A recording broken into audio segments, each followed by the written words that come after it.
E o programa Conversa Sem Recalque de hoje traz o tema Jovens Psicanalistas e três fenomenais convidados, de Gleison Barbosa, Nath Cardinot e Natália Reis. Por que que esses três estão aqui? Porque são jovens? Será que é só isso? Claro que não. Falar de jovens psicanalistas hoje não é falar de uma geração, nem falar de idade. É falar de uma posição diante de um tempo que se acelera, se fragmenta e, ao mesmo tempo, se esvazia. É trazer novas perspectivas diante de uma psicanálise que talvez, às vezes, pareça que vai se enrijecer, mas lubrificá-la de modo contemporâneo e ousar trazer um discurso novo, sem perder sua ética, sem perder sua estrutura. A contemporaneidade não se apresenta apenas como cenário. Ela atravessa o corpo, o desejo, a forma como os sujeitos se organizam, ou até falham quando a gente quer se organizar. Vivemos sob a lógica do desempenho, da exposição constante e da urgência. As redes estão aí, onde tudo precisa ser agora, mas nada necessariamente precisa ser sustentado. Então, com esses caros, nobres colegas psicanalistas, começo com a primeira pergunta. O que é que você entende que a gente está vivendo hoje nessa nossa contemporaneidade? Ricardo, vou começar aqui te agradecendo, inclusive por você atribuir a gente esse significante do jovem, como a gente estava conversando, né, antes. E o que a gente está vivendo hoje, eu acho que é um nível de complexidade absurdo que a gente nunca viu nas nossas relações, no trabalho. E a psicanálise vem para ajudar nisso, para destrinchar tudo isso. E essa é uma das razões que eu gosto muito da psicanálise, porque ela consegue abraçar essa complexidade. Mas a gente precisa ter essa cabeça de jovem para conseguir abraçar tudo isso e entender como que a gente pode articular a psicanálise com toda essa questão atual que a gente está vivendo. Então, acho que é importante, a partir disso que você trouxe, dessa introdução, a gente pensar a psicanálise, não, claro, retirando o que Freud fez, longe disso, mas pensando no hoje e no que a gente tem para produzir daqui para frente. Então, te agradeço aqui a oportunidade da gente abrir essa discussão hoje. Vou passar a palavra aqui para os colegas, mas só para levantar essa questão que eu acho que é importante para a gente começar a nossa conversa. E aí, colegas? Boa tarde, pessoal, colegas. Estar inserida nessa contemporaneidade, eu acredito que nos aproxima de certos modos de sofrimento da clínica, né? E por estarmos nesse meio, acredito que isso nos favoreça um pouco nessa questão. E aí, Ed? Boa tarde a todos. Eu quero agradecer também pela presença aqui e pelas palavras que você abriu aqui para gente.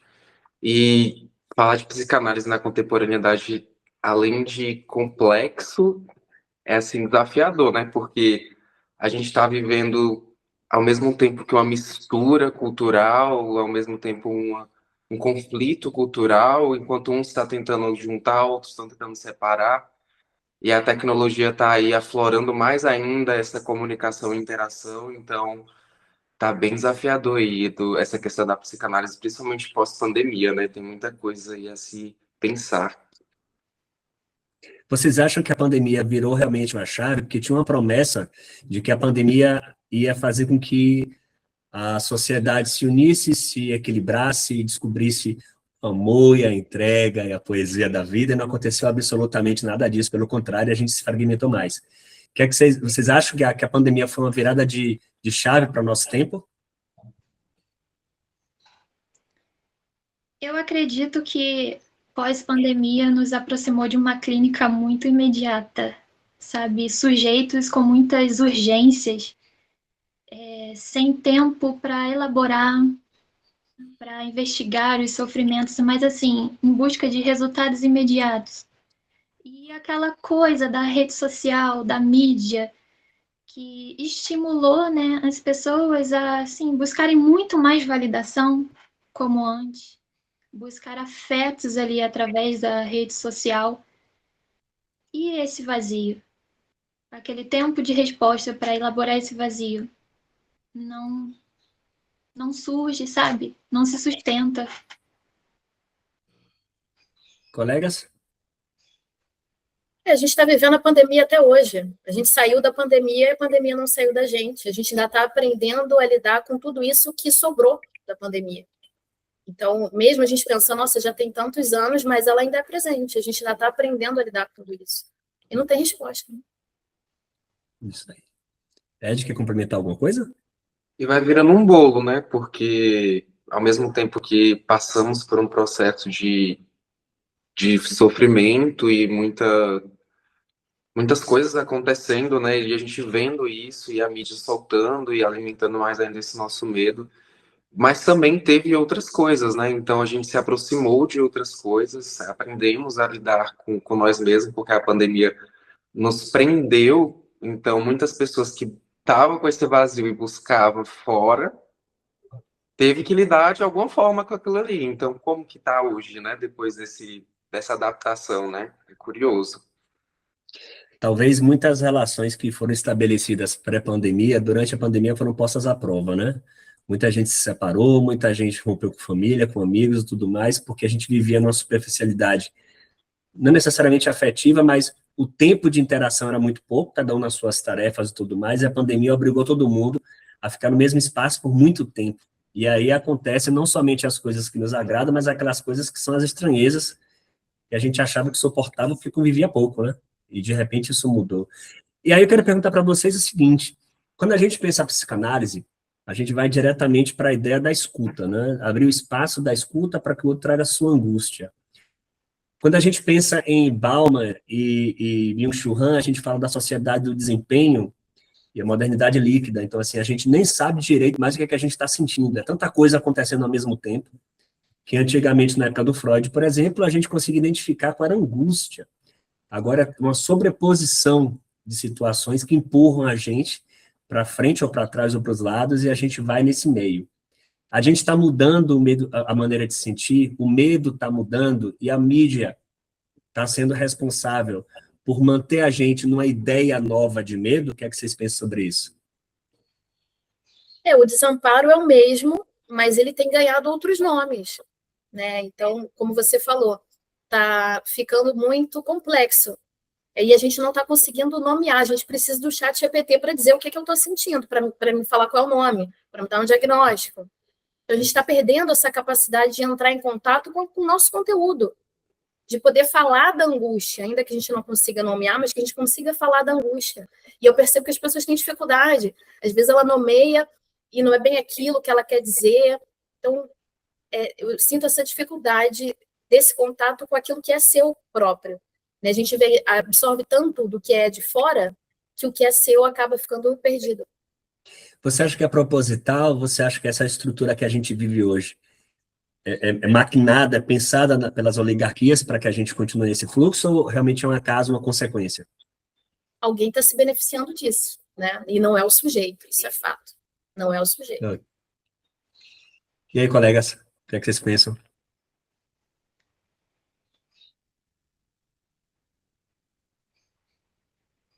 Então, simbora adiante.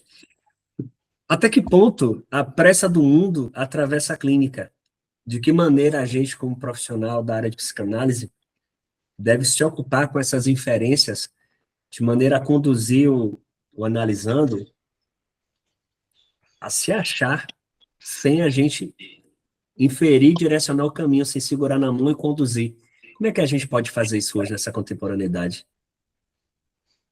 Acho que começando pela análise pessoal, primeiramente, para a gente não acabar influenciando com o que a gente acredita ou com algo que a gente... A nossa cultura, né? Não deixar isso derramar sobre o nosso analisando. Acredito que seja por esse caminho aí. E aí, colegas? Vocês podem ir falando, viu, gente? Gente... Não precisa me esperar, não, viu? Vamos falando. Não, mas é que senão a gente vai muito longe. Muito longe. É que para a gente conduzir alguém, como a está falando, eu tenho que saber para onde eu estou indo. E a gente, enquanto psicanalista, a gente também está vivendo isso, né? Então, a gente está trocando a roda com o carro andando. A gente, enquanto analista, a gente também está passando pelos nossos processos. Então, eu querer conduzir a pessoa que está fazendo análise, sendo que eu também estou passando pelo processo, é uma prepotência, né? Então, eu acho que na psicanálise, no setting, cabe ter uma certa humildade também para deixar que a pessoa realmente conduza da melhor forma, como ela acha que deve conduzir, né, a vida. Isso que eu gosto da psicanálise. Então, como a Ed falou, a gente tem que estar em dia com a nossa análise para poder abrir esse espaço também para o outro, né? Uhum. Nath? Sim, concordo com os meus colegas. Eu acrescento também que a análise pessoal, ela é primordial, né? E nessa construção do jovem analista, nesse movimento, né, também traz aquele paciente que pode estar muito acelerado ou já vir com rótulos diagnósticos, da gente apresentar um espaço de escuta, de segurança para ele. E acredito que se a gente mostrar que ele não é um diagnóstico, e sim ele é um sujeito subjetivo, com os seus desejos, suas angústias, suas questões, né? Oferecer esse espaço para ele, a partir do momento que ele vai se construindo, a gente vai costurando a borda, a gente, como analista, também vai se estruturando, caminhando junto com o paciente, né? Quando o Freud elaborou a psicanálise, obviamente vinculado à época vitoriana e trazendo todas aquelas demandas da cultura da época, a gente evidenciou fortemente a questão das mulheres, em particular, como estudo da histeria, e o desenvolvimento de uma sociedade falocêntrica. Tanto que a psicanálise tem um pezinho bem forte na ideia do falo e a representação da castração, inclusive, subjugando um pouco a perspectiva feminina. Um pouco bastante, né? Hoje, nossa contemporaneidade, a gente tem alguns outros elementos que estão nos atravessando. Recentemente, estava dando uma estudada, eu ali em algumas coisas, trazer alguns pontos para vocês, como, por exemplo, as práticas LGBTQIAPN+, estão sendo reprimidas novamente em vários países, algumas com pena de morte, outras com prisão, e como, por exemplo, na Rússia, as associações, as representações estão sendo consideradas como terroristas. Então, estão sendo politicamente fechados. Além disso, recentemente está sendo produzido um disco da Madonna, independentemente dos gostos, mas a representação da figura, com toda a sua excentricidade. E a Carpenter chamou a Madonna para uma apresentação. Madonna, em vez de ovacionada, ela foi vaiada por ser velha, ser chamada de velha. Enquanto, por outro lado, um Paul McCartney é super ovacionado, porque quanto mais velho, mais maduro. A mulher não. A mulher é extremamente desconsiderada nesse papel. Então, de uma maneira indireta, ou quase explícita, talvez, a gente está novamente vivendo, e de uma maneira ácida, marcadores que se repetem de tempos e tempos e vão tomando formas mais agressivas. As margens hoje continuam sendo mais margens. Quando a gente pensa, por exemplo, na questão da LGBTQIAPN+, as leis mais rígidas no momento estão na África, então é a margem massacrando a margem. Isso separa um pouco essa cultura. Eu gosto muito da fala da Natália, quando ela diz assim, alguém está ganhando com isso. Deve estar ganhando muito com isso mesmo, para promover essa estrutura. Vocês acham que isso tem a ver com consciência política, com autopercepção subjetiva, com interesses mesmos diante daquilo que é subjugado? O que vocês acham que constitui essa cultura contemporânea? É uma mistura, né, Ricardo, de causas, e acredito que muita parte dela envolve política e poder, porque o que é diferente talvez seja ameaçador, então romper com toda uma estrutura que permanece aí há muito tempo e que a gente vem tentando lutar para não romper e acabar, mas adaptar, né, melhorar para que fique mais confortável para todos, né, não só para os LGBTQIAPN+, mas para as mulheres também que sofrem de todo um retrocesso e sofre também de toda uma pressão, né, da sociedade. E fica essa polarização, fica essa separação. Então, pensar. Tem um estado americano, Edgleison, que essa semana levou adiante para a Suprema Corte a sugestão, e tem apoiadores, acredite, das mulheres deixarem de votar naquele estado. Olha que surreal, gente. Que surreal. E aí, colegas? Me parece, Ricardo, que é uma reação frente a todo esse movimento que a gente tem visto de liberdade, de abertura. Me parece que é uma reação a uma ação anterior que se fortaleceu, principalmente das mulheres dessa comunidade, e que agora tem, por consequência, uma reação também firme, também violenta e restritiva, né? Então, me parece que a gente está sempre vivendo esses momentos, né, de prender e soltar, né? Porque as pessoas não conseguem conviver com a diferença, não conseguem conviver no mesmo espaço, né? Ali no caminho do meio, né? Que é aquele que a gente sempre busca de forma ideal. Não, a pessoa está sempre ali nos extremos, nos opostos, que tem a ver com essa questão da separação que você tinha mencionado, né? Da discórdia, e que o Ed falou, gostei da palavra que ele usou, dessa ameaça, né? A gente vê o outro como uma ameaça, o diferente como uma ameaça. E que nem sempre é assim, né? A gente perdeu essa capacidade de se identificar com aquilo que não é igual a gente, que pode ser diferente, mas que pode ser bom, né? Pode contribuir aí com alguma diversidade. A gente perdeu essa capacidade, me parece, né? Que estamos perdendo, para não ser tão pessimista. Natália, você acha que a sociedade, de tempos em tempos, precisa ter aquela pulsação que o pessoal fala, um elemento regulador, depois solta, um elemento regulador? Você acha que isso é constitutivo nosso enquanto sociedade? Não sei se precisa, Ricardo, mas é algo que a gente costuma ver, né? Assim, é um movimento que se repete. Os movimentos, eles não me parecem inéditos, né? Como você falou, até a própria Madonna é um ícone dessa liberdade, né? E ela está vivendo agora um outro tempo, né? Um outro público, né? Que você mencionou, que não é o público dela, que é um público mais jovem. Então, me parece que isso acontece. Não sei se há uma necessidade, mas é algo que parece comum para mim, de observar, assim. Ok. E aí, Nath? Ok. Pessoal, o que é que acontece, de fato, quando a gente busca essa satisfação imediata e a gente atendendo na clínica? Os analisandos tendem a pedir uma resposta mais rápida ou procuram a psicanálise, querendo que alguém responda o que eles não estão conseguindo digerir? O Ricardo, a gente quer a resposta, o ser humano quer a resposta, ninguém quer continuar com o sofrimento. Então, eu acho que é uma busca natural, mas é papel nosso também, enquanto analista, desenvolver isso, explicar que, olha, não vai ser agora, né? Vai ser no meio, no longo prazo, no médio prazo. É um processo, né? Não é numa sessão que se resolve. Mas acho que é natural do ser humano a gente querer uma coisa mais rápida, principalmente quando a gente está sofrendo. Né? A gente quer fazer cessar esse sofrimento, né? É difícil lidar com ele, né? Se haver com esse sofrimento. Então, acho que é natural a gente querer a resposta mais rápida. E assim como os nossos pacientes já podem chegar, né, ansiosos por respostas prontas, também por confirmações do que eles acham, do que eles pensam. Eles vêm com um achismo de algo que está vivendo mediante a cultura, ao imediatismo, à aceleração, né? E ele chega na análise e percebe que é um pouco ao contrário.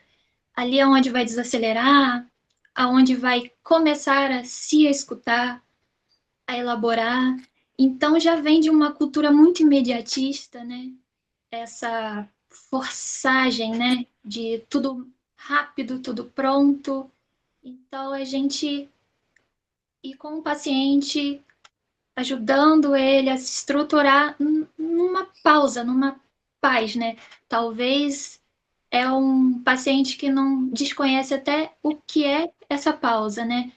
O que é elaborar, que nem se ouve, já chega assim muito rotulado e já com muitos achismos, né? Então, a análise ali seria uma apresentação para esse paciente, para que ele entenda que, com o tempo, as respostas virão e que não será com imediatismo, mas sempre acolhendo com uma escuta, né? Sustentando o silêncio, né? Porque ele vai esperar as respostas vindas por nós, né? Prontas. Então, nós, como jovens analistas, sustentar essa necessidade de não oferecer também respostas prontas, né? E aí, Ed? A Nath falou uma palavra interessante foi sustentar, né? Então a pessoa vem com com essa visão da velocidade, né? E a gente tem muito acesso, por exemplo, nas redes sociais, a promessas também, né? Então, ao mesmo tempo que a gente, analista, que tenta fazer um trabalho mais elaborado, a gente acaba que sofre com falsas promessas de outros profissionais também, que acaba prometendo cura, acaba prometendo algo muito rápido, porque sabe que aquilo ali é uma necessidade da pessoa e vai chamar a atenção, né? Então, além da gente tentar romper com a crença dele de si próprio, a gente ainda tem que dar um jeito de contornar toda essa situação dentro do nosso próprio meio, né? Vamos dizer assim. Vocês acham que, tomadas as devidas proporções, e obviamente, lembrando o nosso tripé, né? Análise pessoal, supervisão e a parte teórica, vão ser duas perguntas em uma aqui agora. Vocês acham que movimentos como o movimento articulação está falando mais de mercado ou está falando realmente de ética? Movimento articulação, para quem não sabe, caro espectador, foi um movimento criado por um grupo de psicanalistas, entre eles quase todos formados como psicólogos anteriormente, e no meio dessa história toda, um psiquiatra, que o tiro saiu pela culatra, porque em vez de defender o discurso dos psicólogos, psicanalistas, entendia que a psiquiatria deveria abraçar em seu guarda-chuva a psicanálise, nem psicólogos e nem os psicanalistas dos cursos. Uma história muito grande, mas sem, obviamente, em nenhum momento a gente questionar o tripé. O que é que vocês pensam sobre isso? E outra coisa, a gente na nossa contemporaneidade tem tantos acessos, tantas formas novas de chegar nas informações, é o TikTok, é o Instagram, e tarará, que a leitura acaba se esvaindo. A leitura é uma base essencial para a nossa área. Se a gente não lê, a gente não vai. E não é ler só a psicanálise, não. Ler a vida, ler o que está acontecendo. Né? Acompanhar a literatura do que está acontecendo da vida. Então, o que é que vocês acham de movimentos como articulação, né? Não necessariamente esse, mas movimentos que pensam botar a psicanálise em um guarda-chuva e essa literatura toda, vocês leem, vocês curtem ler, vocês buscam ler, vocês interagem com essas leituras, como é que funciona isso? Ricardo, eu gosto de pensar na psicanálise como algo que amplia, algo que é abrangente, que é amplo, que acolhe, que abraça, que expande. E aí, quando a gente pensa em algo que está querendo restringir, me parece muito oposto ao que a própria psicanálise tem de essência, né? E juntando as duas perguntas na resposta. A literatura tem isso, de ampliar, de expandir, de você ler algo que nem sempre você concorda, mas que vai fazer parte do teu pensamento, vai agregar em alguma coisa. E como você disse, a literatura fora da psicanálise, né, didática, assim. Então, eu gosto de pensar a psicanálise nessa questão de expansão, sabe? De ampliar. Então, tudo que é contra isso me parece que não combina, que não faz sentido. E que o jovem aqui, a contemporaneidade, precisa pensar em algo que é amplo. E que, ao invés de a gente pensar em restringir, a gente tem que pensar em como fazer isso. Como que eu vou articular uma coisa com a outra, como que eu vou trazer um profissional que não é psiquiatra, como ele pode pensar a psicanálise de uma forma que não é médica. Pensar como.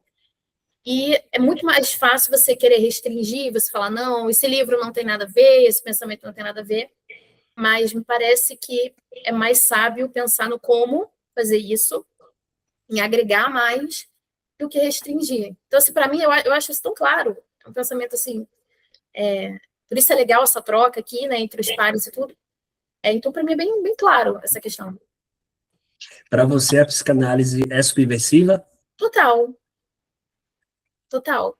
Eu fico tentando pensar o que eu acho que se equipara à psicanálise, e eu não consigo pensar assim em algo. Né? A literatura faz muito isso, a literatura é subversiva também. Mas, em termos de abraçar e acolher, poder levar tudo para o setting, você poder levar tudo para o seu analista, você poder falar de religião, poder falar de terapias integrativas também, por que não? Levar o que seu médico falou, levar o que seu amigo falou, sua relação, seu trabalho, para destrinchar isso, eu não consigo pensar em nada que se equipare à psicanálise nessa questão. Então, para mim, é completamente subversiva. De você encarar o sujeito naquilo que, de fato, ele é, né, do seu desejo. E poder destrinchar isso, não consigo pensar em nada. E aí, colegas? A psicanálise é algo, assim, extraordinário, sabe?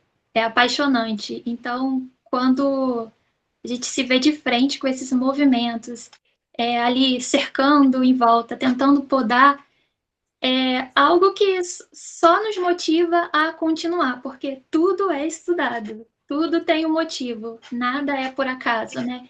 E a gente circular em outras literaturas, em outras leituras, também faz parte do nosso trabalho, né?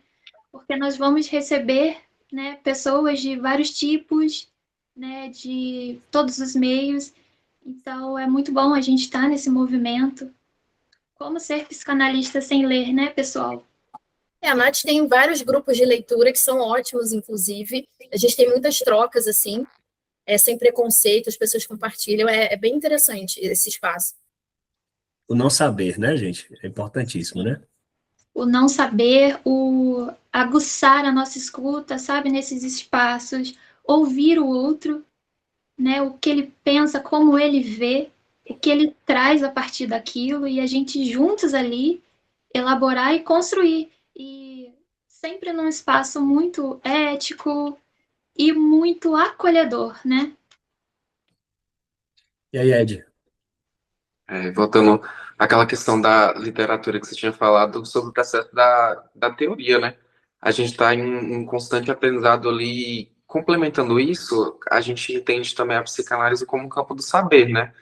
Então, além de você ler a questão de tudo que já foi feito pela psicanálise em questão de material escrito, a gente também pode complementar com outras literaturas que vai trabalhando essa nossa intersubjetividade como sujeito também e também como analista, né? Então, com essa linha de raciocínio da questão do campo do saber da psicanálise, a gente já meio que entende essa questão dos grupos que tentam ir contra essa nova forma de psicanálise sem sentido, né? Porque não faz sentido você estar ali contra algo que está complementando, que está ajudando a construir e ao mesmo tempo não está trazendo um preconceito. Está ampliando, abrindo o leque, ao invés de estar tentando a não só fechar o leque, mas como também colocar um cadeado ali. Não faz sentido. Me chama a atenção porque eu não consigo não ter uma perspectiva mercadológica disso. É um mercado muito promissor. Até porque cada vez mais nós todos estamos mais atravessados e mais surtados. Hoje, no mundo, oficialmente, esse oficialmente é meio... Oficialmente, levantaram isso em 2024, mas nós estamos em 2026, nós somos 22 mil psicanalistas. Eu acredito que hoje já sejamos uns 30 mil, possivelmente, e ainda assim a gente não dá conta de tudo que está acontecendo, de tantos atravessamentos. Então, acho que a gente é essencial. E aí vem a pergunta, dentro das linhas que a gente sabe da psicanálise, vocês já trabalham com alguma, já escolheram as linhas de vocês, já se identificam mais? Como é que está essa viagem aí? O que é que vocês curtem? Olha, é mágico falar sobre isso, porque o meu primeiro contato com a psicanálise, eu me senti como se não tivesse um espaço para eu me inserir ali. Porque o primeiro contato foi de muita neutralidade, de muita rigidez, e com o percurso, circulando entre os pares, estudando a teoria, fui apresentada a autores contemporâneos, né, psicanalistas contemporâneos, e foi aí que eu enxerguei o meu lugar e fiquei muito feliz. Opa, encontrei o meu lugar. E, assim, meu coração é ferenciano, sabe? Olha só. Feliz está pegando a galera, viu? Sim, mas e Freud, sem dúvidas, Freud é muito atemporal, ele é revolucionário, sabe? A gente mergulha nos escritos de Freud e é tudo muito atual. Então a gente cresce, né, na teoria e os autores psicanalistas contemporâneos só nos acrescentam mais, né? É um conhecimento a mais e a gente vai aprimorar a nossa clínica, né? Porque nesse meu percurso eu entendi que a clínica também ela é individual, ela parte da gente, do nosso manejo, como que a gente se identifica, né? A nossa posição como analista. não tem como copiar, né? É muito subjetivo. Não tem como copiar, verdade. E vocês, colegas? Já que vocês paqueram já na clínica, Eu sou ou fiel já a praticam? Freud. Não tem jeito. Você é Sou fiel. freudiana? Eu não me defino assim, né, Ricardo? Acho que não. Porque senão eu vou parecer que eu sou o contrário da Nath, né? Que é super acolhedora e tudo. Mas hoje eu me identifico mais com o Freud mesmo, assim, dos clássicos e tudo. Ok. E você, Ed? Eu estou me desafiando agora em Lacan. Claro que Freud até Lacan era freudiano, então daí a gente já tira isso. Mas assim, eu acho que eu não explorei ainda todos os autores, ou ao menos uma grande parte, para eu poder pensar assim, esse aqui é o cara que. Porque cada um meio que tem uma linha que, se você for pensar, meio que se complementa, né? Então, como que eu escolho um em meio a tudo isso, né? Então, talvez a opção certa seria criar um método próprio dentro de um método que já existe, sem sair da ética, não sei. Perfeito, tá valendo. Nath, como é que é essa história do Clube do Livro? O que é que acontece? Que tipo de literatura vocês estão lendo? Como é que flui essa história? Nós temos 3 grupos do livro. Ele é mais para base ética, que a gente pega os escritos de Freud lá do começo. Outro é mais leve. Nós circulamos por autores, psicanalistas mais atuais, né? E o terceiro é um estudo mais assim intencional no, como eu posso dizer, é para a gente botar em prática mesmo, né? O que é de teoria e se aplicar na realidade.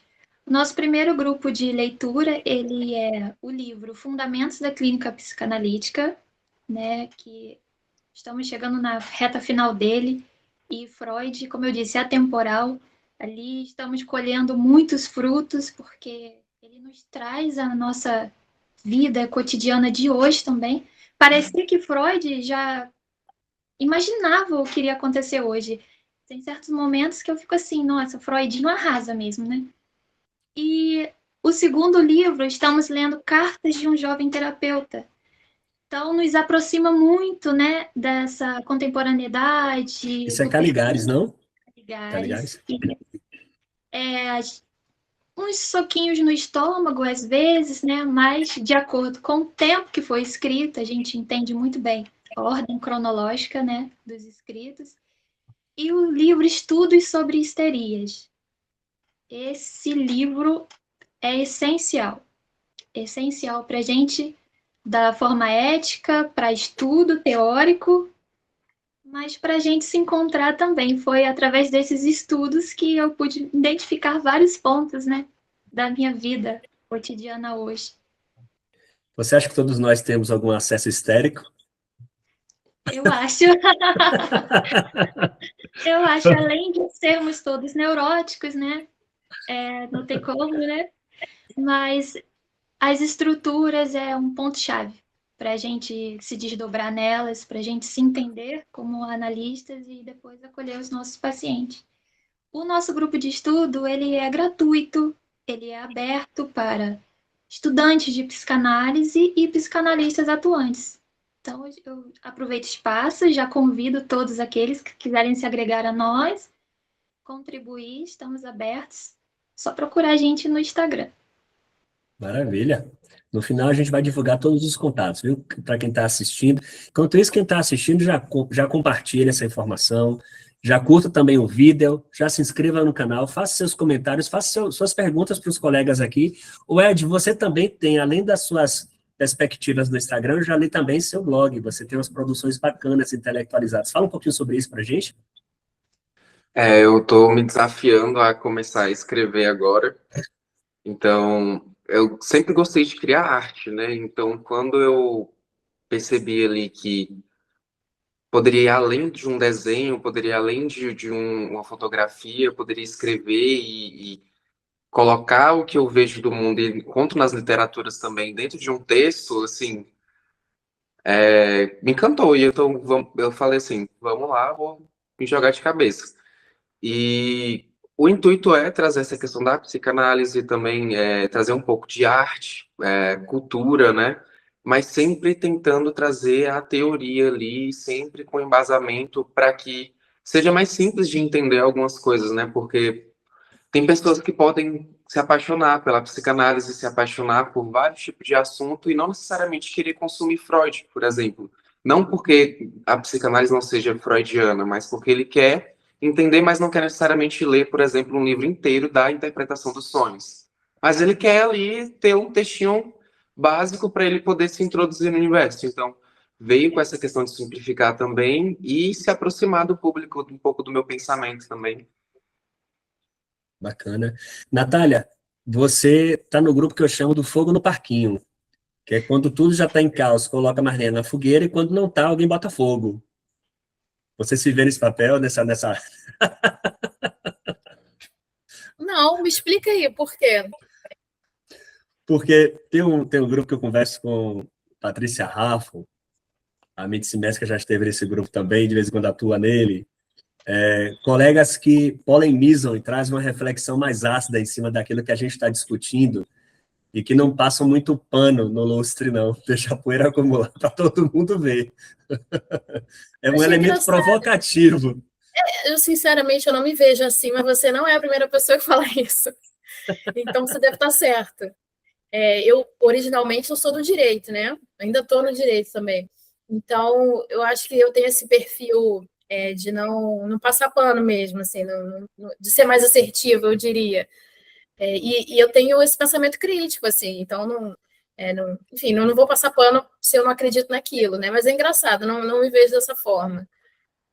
Quando você defende aquilo que você está acreditando, você junta a psicanálise à sua formação em direito? O discurso vai Olha, junto? ele não tem como separar, né? Assim, eu acho que ele acaba fazendo parte daquilo que eu sou. Então, para onde eu vou, a advogada tá junto, tá presente. Mas eu tenho aprendido muito com a psicanálise coisas novas. Aquilo que eu tinha falado, né? Dessa ampliação, assim, do discurso. E o direito, querendo ou não, ele é uma caixinha mais fechada. Você pode criticar, mas não tanto. Você pode fazer tal coisa, mas não tanto. E a psicanálise, eu sinto que ela tem ela permite que isso seja feito de forma mais ampla e mais criativa também, que eu acho que é uma coisa bem legal. Aqui o direito não tem muito essa criatividade, você não tem muito para onde fugir. Então, aonde eu vou, a advogada vai junto, mas a analista vai junto também, está todo mundo de mão dada aqui. Não tem como separar. Então, eu estaria certo se eu dissesse que depois que a gente faz a imersão na psicanálise, tudo e todo mundo a gente analisa o tempo todo? O que é que vocês acham disso aí? Vocês praticam isso? Ricardo só está fazendo pergunta fácil para a gente hoje. Tá fácil demais. Olha, a Natália vai se lembrar desse episódio. No nosso grupo de leitura, nós nos deparamos com um trecho de Násio nos orientando a fazer isso. Então, ele nos instiga a sentar num banco da praça, a observar o pessoal que está circulando, quem sentou ali no banquinho do lado, e ali criar uma história, um enredo em torno daquela pessoa para a gente já ir treinando, né? Então, inevitavelmente, a gente analisa assim, né? E por sugestão de Násio, isso se aflorou mais ainda, né? Eu estou sentindo que está criando um álibi. Esse era advogado psicanalista. Esse discurso não está meio que com um álibi aí, não? Eu acho que o álibi dela é válido, hein, gente? Porque eu estava no grupo de estudo, eu li também. Mas eu acho que o que se afina muito, Ricardo, é a escuta. Às vezes você não está querendo analisar ninguém. Você tá, como ela falou, você está no banco da praça, você está numa conversa com um amigo, mas a escuta fica completamente diferente. Né? A questão do que a pessoa fala, ela salta naquilo que você ouve, ou às vezes naquilo que você vê, na atitude, fica muito mais difícil você não ver as coisas, ou não ouvir as coisas, não ouvir as manifestações que tem ali do inconsciente que pipoca na sua frente. Às vezes não tem como. Né? Você não está querendo psicanalizar ninguém, mas aquilo brota, assim, fica muito afinado quando a gente vai treinando isso. E como nós estamos em análise pessoal, então constantemente tudo nos move a um questionamento. Então, quase tudo é válido para levar para análise, para elaborar. Então, inevitavelmente, a gente se implica nisso também. Bom, e você, Ed? Eu já me peguei algumas vezes também numa situação dessa, mas sempre tentando não diagnosticar, né? Eu acho que o ponto principal é esse. Apesar da gente não conseguir tapar os ouvidos analíticos, eu acho que o limite da gente é ali.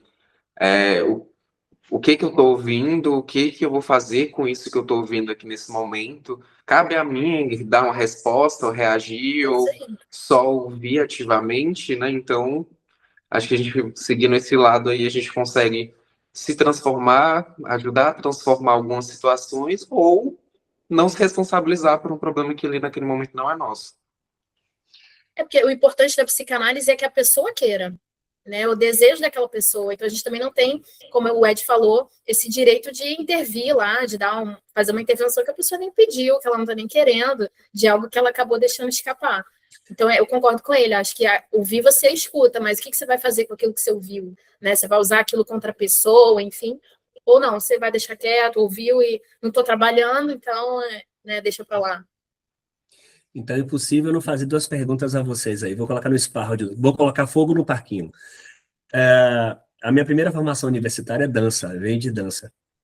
Eu queria saber de vocês, primeiro, se essa escuta se limita só àquilo que é ouvido, né? Que é falado, considerando Lacan, que inclusive alguns psicanalistas lacanianos fazem nos atendimentos online com a câmera fechada, ou se vocês acreditam que o movimento corporal, gesticular, a maneira que a pessoa está se expressando fisicamente, compactua, nega, complementa aquilo que está sendo falado, e vale a pena e precisa ser demandado. E se vocês já estreitaram ou romperam laços a partir dessas análises que vocês fazem, dessa escuta passiva, que é simplesmente escutar o que o outro está falando, seu esposo, sua filha, seu vizinho, sua professora. Nessa escuta informal, né, eu me implico mais no que é separar o que é do outro e o que é meu, né? Então, eu sempre me autoanaliso ali também. E faz muito sentido o movimento. O corpo, ele fala muitas vezes, sem ser por palavras. Então, para mim, é muito considerado, é muito válido. A expressão corporal, para mim, faz muito sentido. Também é dito. E o que a gente vê muito atualmente é os sintomas. A gente vê, né, pessoas reagindo com certas enfermidades, com a somática, né? E isso também é um dito, né? É uma resposta. Bacana. O Násio fala sobre isso, né, Nath, no livro que a gente leu, que ele diz que ele analisa tudo que a pessoa leva para a sessão, inclusive a bolsa, o que tem na bolsa da pessoa. A gente discutiu muito sobre isso, né? Como ela se porta, por que ela leva o filho para a sessão. Então, é bem interessante. Tudo que está ali no setting, ele considera que faz parte daquele sujeito, né? Ele levou para o setting. Então, está tudo incluído, né? O corpo vai junto também. Bacana ouvir isso, viu? Não tinha pensado nessa. Eu gosto de analisar o corpo junto com a fala, mas essa história agora que vocês falaram desse complemento do entorno estrutural também, vou começar a observar isso também. E Isso aí é o Ed? do Násio, hein? É do Násio, né? Bom, se puderem depois me indicar, eu gostaria da literatura também. E aí, Ed? É um jogo, né? A gente analisar ali tanto a fala quanto o que a pessoa está dizendo calada, né? Porque às vezes a pessoa está ali falando algo para você, tentando te contornar, mas o corpo está ali dizendo uma coisa totalmente contrária. Então é um jogo, né? De você saber o que ali tá, o que compõe aquilo que precisa ser escutado e o que precisa ser ignorado, né? É como se fosse escuta informal também, aplicado ao corpo, né? E eu adoro dança também, Ricardo. Eu danço Zouk, danço Kizomba. Então, eu amo.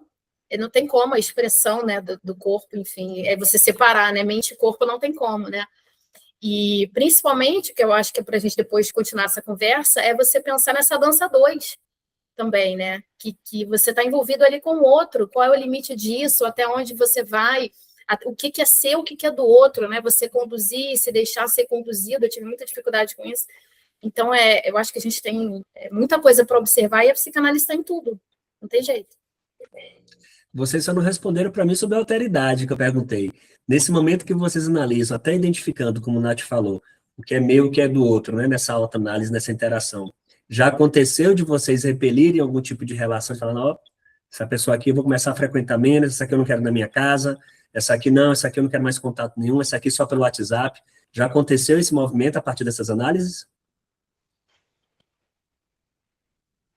Ricardo, da minha escuta, não. Eu acho que isso tem a ver com o que a Nath falou da nossa análise pessoal. Aí sim, isso entra, com certeza, é um divisor de águas.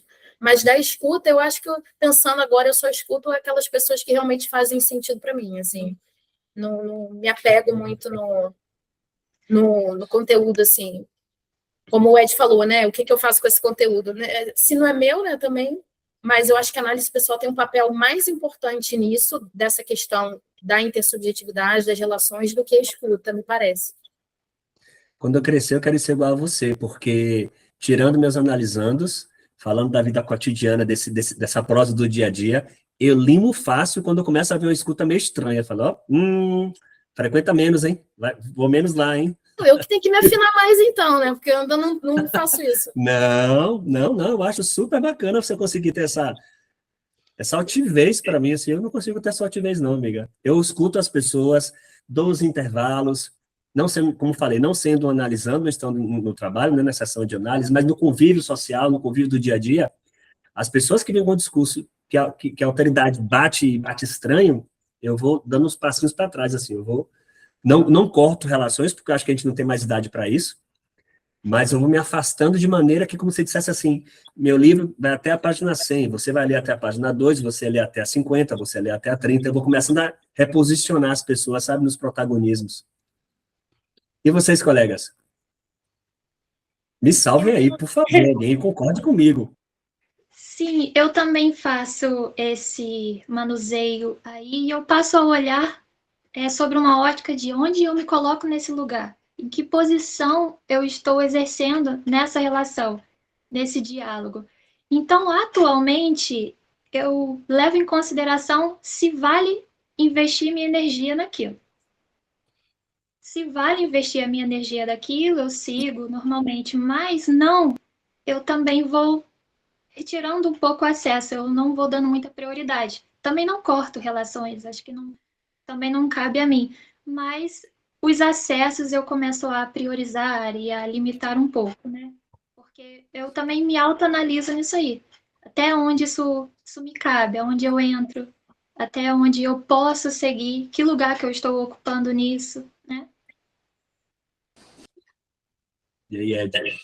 Análise pessoal e autoanálise ajuda muito também a gente a poder ter essa separação, né? Porque, igual a Natália estava falando na questão da alteridade, né? De saber ali o que é a gente, o que é o outro. Eu acho que por essa linha aí. Quando a gente pensa que a gente depende do olhar do outro, como é que fica essa história, então? Vamos buscar Lacan. A gente é o que a gente é por conta do que o outro olha, né?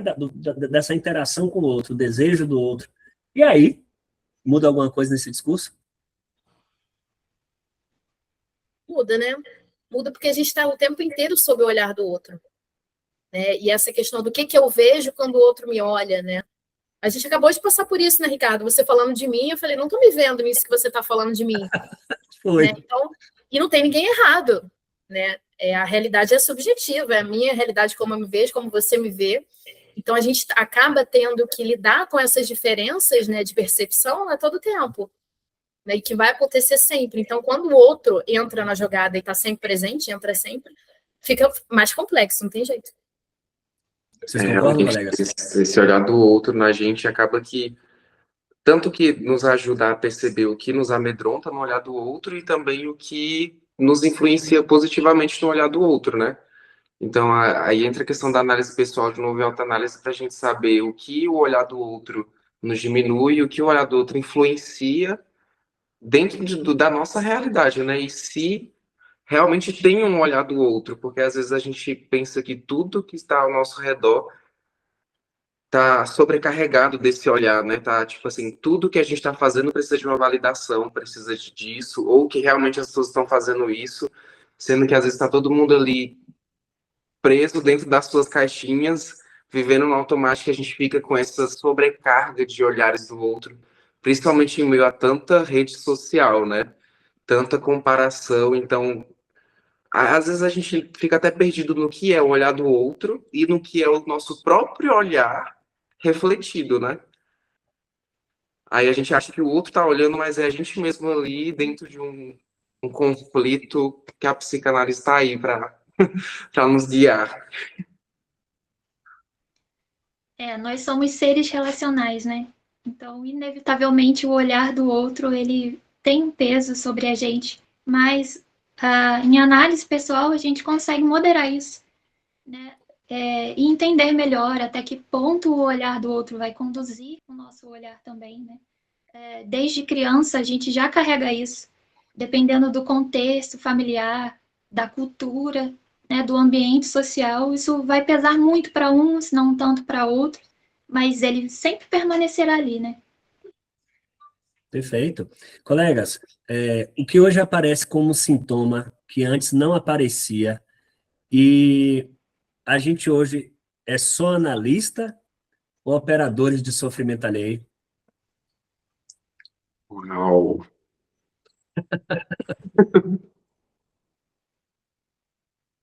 Eu acho que é essa complexidade, né, Ricardo? Como a Nath falou, essa pressa que aparece. É muito mais difícil de fazer as nomeações, às vezes nem o diagnóstico dá conta, a pessoa tem um diagnóstico, mas você faz o quê com ele? Né? Como é que você carrega isso? A questão da nomeação, a questão da pressa, e principalmente como que você vai integrar isso, né? Carregar essa questão. Eu percebo uma dificuldade muito grande, até como o Ed comentou agora, de que é tudo muito rápido, a gente está inserido na rede social, então é muita coisa, são muitas relações, a gente está online o tempo inteiro, então eu sinto que há uma dificuldade dessa digestão psíquica de tudo isso, a gente não tem tempo mais de elaborar, né, uma experiência, né, a gente já tem que correr para a próxima, né, tem que produzir, então eu percebo que há essa dificuldade de elaboração, de dar esse tempo, né, para o sujeito, né? E a gente acaba tendo que correr atrás daquilo que não é o nosso tempo, que não é a nossa visão, mas que a gente acaba ficando sujeito a isso. E aí, colegas, um complemento? Na nossa atualidade, né, o sintoma, ele vem muitas das vezes até como uma bengala, né, para o sujeito se manter, responsabilizar por algo. A gente vê que chega na nossa clínica pacientes que já se rotulam, né, com diagnósticos, não, porque eu sou assim por conta do diagnóstico tal. Mas o nosso olhar não é para o diagnóstico da pessoa, é para a subjetividade dela. Então, junta a pressa, o anseio de uma resposta. Se eu estou me sentindo assim, é porque eu sou ou TDAH, ou autista, e entre vários outros termos. A preocupação hoje é de sustentar essa responsabilidade em algo, né? Eu tenho um sintoma, então isso significa algo. Eu preciso entender o que é saber, ou confirmar, né? Confirmar o que eu acho. E quando o sujeito se depara com a psicanálise, o caminho é outro. E eu acredito que é a partir daí que ele se entende, que ele se conhece de fato. E no decorrer da análise, aquele diagnóstico que ele trouxe para si como justificativa de tudo, acaba sendo até esquecido, deixado de lado, porque outras coisas vêm surgir. Nem sempre aquela queixa é a queixa do paciente, né? Mas a pressa, o imediatismo, o eu preciso saber o que é, né? É o que agita muito o sujeito nessa era. E precipita bastante. E muitas vezes é um ambiente que, podemos considerar até de certa forma tóxico, faz a pessoa acreditar que ela tem sintomas, e às vezes a forma que ela é vista como um sintoma, sendo que, na verdade, o ambiente onde ela estava com sintomas e que a fazia se sentir diferente. Então, é muito complexo levar isso para a clínica hoje, de questão de identidade, né, da pessoa. É muito eu sou, e eles esquecem que eles estão e não são, né? Isso pesa muito. A gente passou por um tempo recente aí, parece que agora deu uma parada, ainda bem, que era os diagnósticos instagramáveis, né? Assim, se você tem dessas 10 características, você é narcisista. Se você tiver isso, você conhece uma pessoa que tem TDAH. Tava tudo muito fácil, meio que encaixado, assim, tipo, de 10 tem 5, você já tem. E aí as pessoas começaram a se enquadrar naquilo, não necessariamente tinham aquilo, porque os exames, as perspectivas são muito mais amplas do que simplesmente se encaixar em 10 padrões. E todo mundo passou a vender o peixe de que minha sogra é narcisista, de que não sei quem tem TDAH, eu tenho isso, eu sou autista, tenho espectro autista, e começou a se enquadrar em tudo. O que me vem à cabeça é a ideia de um vídeo de Cesarino, numa palestra que ele dá, que ele fala assim, a psicanálise não é para todo mundo, enquanto acesso. Ela é para aqueles que já estão no limite ou chegam no enraizamento, querem buscar o enraizamento, porque ela não é imediata, ela não vai lhe dar justamente uma cura imediata, ela não vai lhe encaminhar no tempo hábil que você acha que quer resolver aquela angústia, aquele sofrimento. Então tem que ter paciência. Então se você não tem paciência, não vá para lá. E junto isso com outra história que é assim, com devido respeito, caro espectador, devido respeito aos coaches e aos colegas que são da psicologia positiva. Eu contesto, mas não gostaria de ofendê-los. A psicologia positiva em alguns coaches tem a história da transformação através do discurso, né? Você tá na merda, mas pensa positivo que amanhã tudo vai mudar. E tem esse conluio positivo de tentar reconduzir a mente, mas o resto não acompanha, a angústia não acompanha. O que é que vocês pensam dessas histórias, gente? Vou botar vocês no esparro também. Ricardo, eu acho, como eu tinha falado, eu acho que tudo é válido. Assim, o sofrimento, ele demanda, às vezes, que você tenha algo para se agarrar, como a Nath falou da bengala, né? A gente não pode querer chutar a bengala da pessoa. A pessoa está andando de bengala por um motivo, né? Se você chuta a bengala, a pessoa cai. Então, eu entendo sua crítica, mas eu acho que, assim, a curto prazo, é bom a gente ter uma bengalinha. Né? Não acho que de todo essa questão da positividade é ruim, acho que é legal a gente ter esses pensamentos e tudo. Então, eu tenho a cabeça bem aberta para tudo que é de curto prazo, também de médio prazo, eu sou a favor. Assim, porque eu sei o que é a questão do sofrimento. Né? E quem tem sofrimento tem pressa. Então, eu entendo isso, mas o alerta que eu acho que a gente deve deixar aqui é que a psicanálise está aí para você ter isso como eu vejo assim, como uma coluna vertebral, sabe? Que vai deixar tudo isso de pé, deixar a pessoa de pé. Então, que você não se sustente só pelo que é de curto prazo. Das terapias integrativas, tudo isso, eu acho o máximo. Mas que você se engaje no processo que é de mais longo prazo, que é um pouco mais profundo, que demanda mais, eu acho que é interessante. Mas eu sou a favor de tudo que é do curto prazo também. Minha opinião polêmica é essa. A gente tem uma colega psicanalista e advogada, é o esparro danado, viu? Só para constar. Acharam que ia ser fácil, gente? Tem meus argumentos também. E aí, colegas? Dava até para se pensar também numa metáfora, como se a gente estivesse sentindo uma dor de cabeça, né? Que senti a dor de cabeça aqui, tomei um analgésico, passou, resolveu o problema naquele momento. Perfeito, Ed. Daqui 2 dias voltou a dor de cabeça, tomei novamente um analgésico e passou. Só que o que é a causa? Então, é meio que uma terapia vai complementando a outra, talvez, né? No sentido de não podemos descartar o analgésico, porém, o que é que está causando essa dor constante? Né? Então, acho que é um todo que pode se complementar e ajudar, né? Porque uma pessoa só é muito complexo, né? Então, tanto que dentro da medicina a gente tem vários segmentos, né? Tem neurologista, tem a psicologia, a psiquiatria, o urologista, então é muita coisa para tratar um ser só, né? Gostei desse discurso, viu, colega? Vou pensar sobre isso. E me Também pareceu, gostei dessa metáfora dele, achei né, ótimo. bem razoável pensar sobre dessa perspectiva aí. Depois eu lhe desejo o ódio do mundo, mas agora aqui eu estou sendo simpático, está tudo tranquilo, mas eu gostei desse raciocínio aí que você trouxe. Foi bom. E aí, Nath, o que é que você acha? Muito bom. Também me fez refletir bastante, né, sobre isso. Eu entendo que o sujeito ele precisa, sim, ter outros meios, sim, de acolher aquele sofrimento naquele momento imediato. Não nego que eu insistiria em, sim, vamos investigar a causa, para saber de onde isso vem, para que, como o nosso colega Ed falou, vai retornar, né? É um analgésico momentâneo, mas elas se conversam e eu também sou bem assim, gosto de outras opções também, de algo que mova o paciente a se sentir melhor. Eu acho que casa com a psicanálise. É uma dupla boa, que conduz a um bem-estar ao paciente, né? Para fazer o próprio tratamento psicanalítico, a pessoa tem que estar minimamente organizada também, porque se a pessoa está completamente desorganizada, assim, está mal, não está medicada, e, às vezes, eventualmente, o processo não vai. Ela tem que ter o mínimo de organização.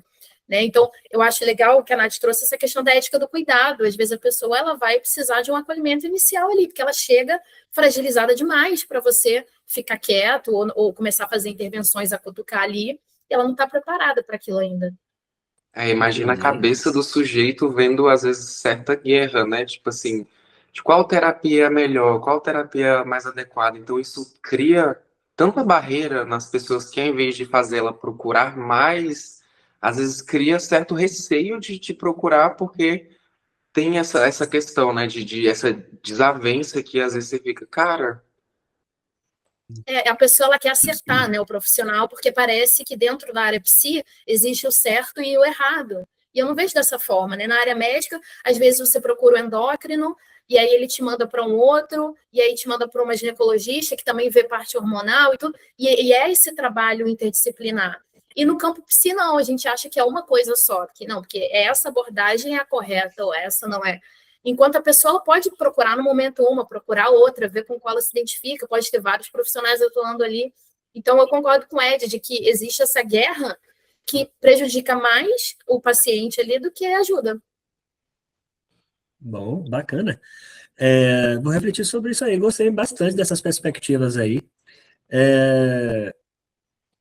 Quando a gente pensa na nossa contemporaneidade, a clínica nessa contemporaneidade, naturalmente ela segue com nossa ética da interpretação, através da observação e da escuta do paciente, sem fazer as devidas inferências a ele, ou diagnosticando tudo mais. Mas essa clínica contemporânea pede também o manejo do excesso, o manejo de tudo que está vindo ao tempo todo, e essa hiperexposição do sujeito, que sofisticou o recalque, sofisticou essa angústia. Eu acho que sim, excesso daí é o que mais temos em meio ao século XXI, né? Tanta informação que às vezes o sujeito fica ali, vira um mármore completo, né? Aí a gente vai lá esculpindo ele para poder sair o sujeito ali novamente, porque é tanta coisa que você vê como se fosse um Lego montado com um bracinho de uma cor, uma perninha de outro personagem, uma cabecinha assim que fica meio que muita fragmentação do sujeito, né? Em meio a tanta informação que a gente está tendo. E aí, colegas? E mediante esse tanto excesso de informações, é como a Natália falou, o sujeito ele chega na clínica sem mesmo saber nomear o que ele sente e nos descrever ali qual é a queixa, né, que ele traz. O sujeito ele fica meio que fragmentado. É um pouco de tudo, sabe? E a gente vai ali ajudando ele a construir, né, essas respostas, se encontrar como sujeito. O sujeito ele fica soterrado, né? Como o Ed falou, é muita coisa, é muito conteúdo, é muita demanda do que ele deve ser, do que ele deve fazer, e ao mesmo tempo ele está vazio. Acho que esse é o problema do excesso. O excesso não preenche nada. O excesso te deixa cada vez mais vazio. Então, a pessoa não tem quase conteúdo nenhum dela que ela está tendo contato. Ela está vazia, está esvaziada ali. E o olhar do outro também entra aí, né? O olhar do outro também entra aí, porque muitas das coisas ele faz porque os outros esperam que ele faça, ele deseja estar inserido em um ambiente em que ele precisa se adaptar àquela realidade. Então, é muito mais, às vezes, pelo outro do que por ele, pelo seio familiar, pelas expectativas de pais, irmãos, na empresa, né, no trabalho. Tem uma crise de identidade forte, né? Então, que a gente vem vivendo, principalmente nas novas gerações, né? Que tá tendo toda essa questão, esse excesso. Na escola, não que a escola esteja influenciando, mas é muita influência externa, tanto na escola você tem os coleguinhas ali que tá fazendo uma coisa, ou então é um adolescente que está saindo do ensino médio, tem ali o grupo de amigos na escola, tem um grupo de amigos ali na rua, tem as redes sociais, tem toda essa questão de excesso, aí fica com essa crise de identidade. Eu escuto aqui o superego que está falando que eu estou agindo errado, que eu devo parecer meu pai, que eu devo agir dessa forma, ou eu tenho que ser igual aos meus colegas, que é divertido, que é da hora, ou eu vou usar o imago do meu professor, e como que é isso, né? E você vê, né, Ed, os adolescentes, eles se vestem todos iguais. Eles escutam as mesmas músicas, eles assistem as mesmas coisas, porque você não pode ficar de fora, né? Alguém fala uma coisa e você não assistiu. Eu acho, assim, Mas engraçado. a gente também não era assim, não? A gente é mais velho que vocês, né? Não, eu lembro que na minha época tinha isso, né? As pessoas já dançavam igual na minha época também, que tinha as coreografias e tal. Eu era uma revoltada que eu não conseguia dançar, então eu dizia que eu não queria dançar igual, mas é porque eu não conseguia. Mas a gente tinha essa liberdade, Ricardo. Hoje, se você não faz igual, você tá fora. Você é isso aí. excluído. Eu me vejo assim, podendo exercer esse não querer fazer. E hoje você pode, mas aí você vai estar fora, você não quer ficar excluído, né? Você quer pertencer, você quer identificação. Então, não sei como é que está isso para os jovens, né? Assim, para essa galera mais jovem, mas me parece que está todo mundo preso nessa caixinha, né, da identificação. Ou seja, as redes sociais ampliaram as conexões entre grupos parecidos, mas quando você se encontra com esses grupos tão parecidos, você se fecha ali, porque ficou muito, muito fácil. Eu posso Fica estar todo dentro mundo da minha igual, né? casa, isso, eu posso estar dentro da minha casa, conectado a várias pessoas, e eu não preciso sair, não preciso socializar. Como assim não precisa socializar, não precisa viver? Só porque é como se estivesse criando muros, né? É porque se Ao você mesmo tempo que conecta. socializar, você vai demonstrar a sua diferença.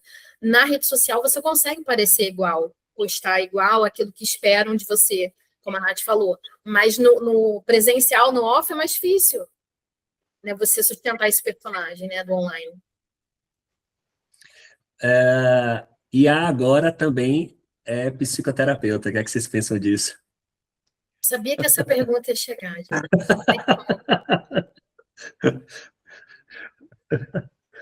É um doce para aquela criança que deseja o imediatismo, né? Não, eu mantenho o discurso que eu falei. Eu sou a favor da gente pensar como isso vai se encaixar. Porque a gente achar que dizer que é ruim, que não faz bem, que ela não dá uma resposta adequada, que isso vai evitar que a pessoa use para ter conselho, para ter companhia, não acho que vai acontecer. Então a gente tem que começar a pensar como a gente vai fazer isso. Porque já está sendo feito, né? Tem aplicativos e tudo. Então a gente tem que pensar como, mas eu, obviamente, entendo que o contato humano, essa questão do inconsciente do analista com o inconsciente do analisando, essa conexão. Lembro até que um colega nosso estava comentando sobre isso. Eu falei, a IA não tem um inconsciente para conectar ali, né, para você fazer análise, mas ela tem uma participação na vida da pessoa, hoje cada vez maior. Então a gente tem que pensar como, porque ela já está aí. E fora que eu acho que podem existir até mesmo, por exemplo, a gente pode olhar a tecnologia por si só com reflexão, né, de a nossa própria intersubjetividade é uma tecnologia que a gente utiliza a nosso favor. Então, por que a gente não poderia usar outras ferramentas para complementar? porque tem coisas, tem padrões que às vezes fogem aos nossos olhos, que poderia estar ali, por exemplo, vamos supor, num set analítico. Eu atendi 30 casos já, por exemplo. E nesses meio desses 30 casos, eu analisando ali, tentando, só que eu não consegui perceber um padrão entre todos eles dentro de sintomas e emoções parecidas. Claro que cada um tem a nossa intersubjetividade e subjetividade individual, a gente não pode se comparar nem nada disso, porém, quais são os padrões emocionais que a gente consegue ver para poder simplificar isso, para poder, de certa forma, até burocratizar a psicanálise, para que a gente possa sistematizar, não que não tenha um sistema, mas sempre podemos melhorar, né? O que é que vocês pensam com relação a esse eco de sociedade que a gente está vivendo hoje, nesse mundo de guerra, Estados Unidos, Israel com o Irã e Líbano com Israel e todo mundo brigando com todo mundo e a qualquer momento alguém decide que pode explodir tudo. O que é que você está falando da gente nessa contemporaneidade? Tem alguém lucrando com isso, né, Ricardo? E não é a gente. Eu adorei essa sua frase, viu? Porque eu estou apontando o dedo, eu só não estou dizendo que eu não sei quem é, né? Quem sou eu para dizer, mas é importante a gente ter isso em mente. E eu acho que isso que a gente está fazendo aqui hoje é muito legal, da gente pensar nisso que agrega. Porque já existe tanta divisão, tanta separação, né? E os discursos nunca vão ser os mesmos, mas a gente pode conviver com isso. E, de fato, a separação, ela sempre vai ter algum beneficiário daquilo. Né? Enquanto você gerar identificação, nem todo mundo ganha. Né? Ganha quem está no grupo, quem está ali prezando pelo respeito e tudo, mas a divisão me parece que politicamente ela tem um valor maior, né? Gera um poder maior. E aí, colegas? Vamos nós. A última pergunta. O desejo se organiza pela falta. Hoje também se organiza pelo esgotamento? Ou seja, a gente está desejando tudo demais, que não é nem necessariamente a falta, mas é desejo em cima de desejo, como se a gente fosse um tamagotchi que precisasse ser alimentado o tempo todo. Então é uma mistura, né? Não deixa a falta existir, né? Fala aí, Ed. É que tem meio que uma mistura de tudo isso, né? De desejo com o meu desejo, com o desejo do outro. Então tá tudo encaixado aí, um dentro do outro. É o Lego, né? É o ego. E nesse meio aí, de tanto excesso, o sujeito até não tem certeza de qual é o próprio desejo, do que ele deseja. Não existe espaço para falta também, muitas das vezes. É isso aí. Colegas, eu gostaria que vocês se apresentassem. Para mim é um prazer receber vocês. Inclusive, quando encerrar a gravação aqui, vocês fiquem ainda para a gente fazer uma amarração nossa, tá? Depois que eu me despedir de todo mundo. Eu esqueci de falar isso no início, nos acordos iniciais, mas a gente está online, está tudo ótimo. Eu quero agradecer muito a Natália Reis, Nath Cardinot e a Edgleison Barbosa. Eu gostaria que vocês se apresentassem, dizendo como é que as pessoas acham vocês, quais são os seus canais nas redes, como é que as pessoas podem acessar caso já estejam atendendo, e o que é que acontece de bom que vocês estão promovendo. À vontade. Faz sua propaganda aí, Nath, do grupo. Bom, para me encontrar, o meu arroba é natanacardinopsi, lá no Instagram, por meio do direct, vocês conseguem contato comigo. O meu movimento psicanalítico, nesse momento, eu atendo mulheres jovens e adultas. Tenho 3 grupos de estudo, que a gente abraça os pares, né? Não tem como seguir na psicanálise sem um saber contínuo. Então, além das formações, a gente se encontra ali para se implicar, ler, estudar. Esses grupos são gratuitos e também pelo meu Instagram. Lá eu posso enviar o link do WhatsApp para que vocês possam entrar e fazer parte desse grupo que está crescendo a cada dia mais, graças a Deus. Estamos conseguindo alcançar um bom número de colegas e, além do grupo de estudos, né, que são esses 3, nós também temos uns colegas que também se vincularam conosco e tem um grupo que é sobre cinema psicanalítico. A gente se reúne todo mês para estar debatendo sobre um filme na visão psicanalítica. É uma escolha de um tema a cada mês e ali a gente se reúne. Então, é mais um que veio agregar os nossos de leitura e eu convido a todos para participar. Nath, uma pessoa que seja de outra área, que não seja psicanalista, pode participar do clube de leitura, dos clubes? Sendo psicólogo, nós temos lá colegas que são psicólogos também, estão na graduação Da área de saúde psicologia. mental, então. Sim, na área de saúde mental, Tá massa. Você atende também o contato pelo Instagram, é isso? pelo Instagram. E o atendimento é totalmente online. Para vocês que estão assistindo, pessoal, no final também, não só na publicação aqui no YouTube, mas também lá no Instagram, @desejo subversão, você vai ter o contato todo mundo lá, para você acessar e procurar essa turma. E aí, Natália, e aí, Ed, como é que as pessoas acham vocês? Bom, Primeiro pelo meu... Opa, vai lá, desculpa. Ed, vai lá. Pode ir, Natália. A última vez Te você não deixou agradeço a falar. gentileza. Meu nome é Natália Reis, sou advogada e psicanalista. E hoje eu estou lá no Floreio da Mente, no Instagram. Estou construindo ainda por lá, tentando misturar tudo isso, tá? Literatura, psicanálise, o direito não. O direito mas literatura, psicanálise, um pouquinho de reflexão dos textos, que eu gosto de colocar lá para a gente pensar junto. E aí, pelo direct, a gente conversa, quem quiser adicionar lá, comentar, curtir também, e contribuir também para essa questão da literatura, que eu acho que é um espaço legal.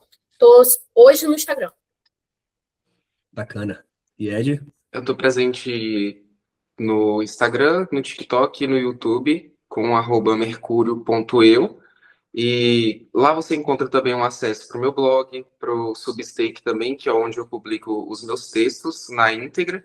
O Instagram ali é uma coisa mais para a gente estar mais próximo, se conectar, ter um pouco de pensamento mais organizado, mas caso queira ler o meu pensamento mais na íntegra, com as minhas pesquisas também, é só ir lá no blog, né? Que eu estou iniciando agora na psicanálise, principalmente como pesquisador. Em breve, né? Eu quero começar a atender também, então para acompanhar tem que ser lá também no Instagram, que eu vou estar divulgando por lá, e o TikTok também. No TikTok é mais focado a questão de simplificação da tecnologia, mas ainda assim é um universo aí, universo mercurial. Muito bom. Eu quero agradecer bastante vocês aqui, é um prazer recebê-los. Eu acho que vocês trouxeram umas perspectivas para além daquilo que eu contava, inclusive tem 2 reflexões que vocês trouxeram que eu preciso pensar sobre isso. No momento, estou com 5 segundos de ódio de vocês, mas depois isso vai passar, e qualquer Leva coisa para eu levo para análise, análise. Ricardo. Isso, leva para análise. Vou levar para análise. Para você, espectador, se há algo que esse encontro nos deixa, talvez não seja uma resposta, mas uma posição, a de sustentar a escuta em um tempo em que, todo momento, tudo tenta silenciá-la. É a de não ceder à pressa, mesmo quando tudo exige rapidez e desempenho. A de não tamponar o mal-estar, mas reconhecê-lo como parte de algo que nos constitui para sempre. Ser psicanalista hoje, e talvez sempre ser assim um jovem psicanalista, não fale realmente de idade, mas de amadurecer e trazer a contemporaneidade para o nosso tempo, nos mantermos ativos, ocupando nosso lugar de saber e não saber, e suportando, acima de tudo, o que não nos faz recusar e recuar diante da escuta. E quem sabe, e é justamente aí, que algo do desejo ainda pode insistir. Eu quero agradecer a vocês, você que está assistindo, por favor, nos siga aqui no YouTube, nos siga no Instagram, compartilhe, comente aqui, porque vai passar para a turma aqui responder. Siga essa turma também no Instagram, nos seus canais nas redes sociais, porque a finalidade aqui é a gente pensar essa psicanálise com a grande modernidade, com a grande atividade. É ver o que a gente está para além da psicanálise tradicional. A psicanálise precisa ser subversiva, dessa forma, trazendo cada vez mais para perto as questões da saúde mental. Um grande abraço, até a próxima. Tchau, tchau, gente. Foi ótimo. Um prazer estar aqui com vocês.